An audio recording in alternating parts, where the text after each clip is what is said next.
Hi everyone, it's Blondie here from Revamp Wigs and Hair Extensions Limited. I'm just showing you a wig which I've had for 7 years. Originally it was a colour 613, which you can see there, and I sent it to America when I just met David. Well, we've been friends on Instagram for a while, to David's hands, and he recolored it to this colour what you're seeing now. This is what David gave me, and I wore that for I think about a couple of years. I had it in that colour. I wore it in a pony, half pony, you name it. Then I changed it to this. Now this hasn't been worn for a while. I think I've done this about 2 years or 3 years ago. I've given it a wash, as you can see in the video here. I'm just basically had its condition treatment and everything, cleaned off all the excess glue I had on there. A bit rude, I know. That's it drying outside in the sun, what we finally got. God, this June's been disgusting. And that's it now, naturally dried. I didn't use no heated products on it. I just made it dry naturally, and that's it. Here I am now, basically going to fit on. I'm using a new glue with this. It's from a company sent me a lovely gift pack from called Black Diva Collections, and this is the first time I'm trying out her glue. So those are eyelashes, got a silk bag, edge control, edge gel, hair drops also, right, and the glue. She said all that for me to try out, and this is me giving it a try. I did try it on the first week yesterday, but only on my sideburns, and it really stuck really good on that one, because even though I had it glueless, right, because my head's so tiny, I had to do the other one with a bit of glue on the side. Now that's my little gift pack, and I'm just showing you all the stuff what I've received as while I'm waiting for it to dry.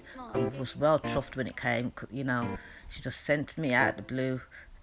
Lovely lady, check her out, Black Diva.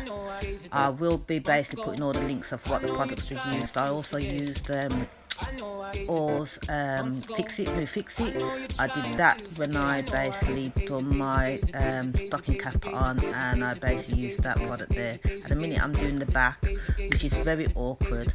My daughter wasn't here today, she was away, so I had to get on with it on me. I normally do anyway, you know. It's just I haven't done a full lace wig for a while. I got fed up of basically doing all that what I'm doing at the back, so I've been wearing a lot of lace frontal wigs for quite a few years. But as I said to you, this wig I recolored it about 2 years ago. As you can see, it's green on the end. I was kind of doing a kind of red golden, well, pink golden green type of thing.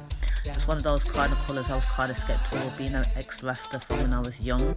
Yeah, now I'm basically going to do the mouths, tying it down. I've already put it up in the pony as you saw before, and I'm just tying the scarf down so it can get that real nice tight looking natural feel. Now this is not a Swiss lace, this is a French lace, but it was a better French lace back in the day, and also the blonde hair those days are better than the blonde you're getting now. So much mixed blonde, it's unbelievable, and it just snaps the way the new blonde what's going on. So I've really had to hunt to find some really good blonde. Now that's me just basically tidying it up a bit and fixing a bit more, making it more neat, checking all the bits around the side and the back. Yep, everything's fine. Yep, nope, not happy, still working on it. I'm kind of perfectionist when I'm doing anything. Oh yeah, a bit of lipstick, no harm with a bit of lipstick. You had to pop for something. What was it? Yeah, got it. And now this is it slayed. What do you all think? I think I've done a fantastic job on a wig what is 7 years old. Yes, Blondie, I'm 51. Anyway, don't forget to like, share and subscribe. And any questions?